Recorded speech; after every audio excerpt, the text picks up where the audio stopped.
Ne idemo. Čekaj, tu neko upalio svjetlo. Ajmo. Dragi prijatelji, mir vama. Isus je živ.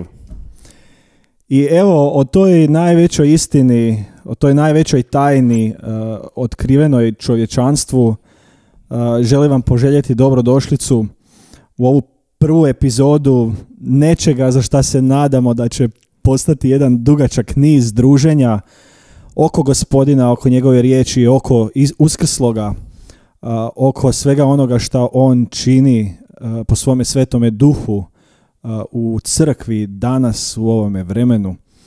Evo, stvarno mi je zadovoljstvo pozdraviti sve vas, ali isto tako pozdraviti i svog prijatelja, brata u Kristu, Ivana Đanka, koji nam se evo odvažio danas pridružiti u ovoj prvoj epizodi naše internetske emisije, podcasta, čega god, kako god ćemo ovo nazvati.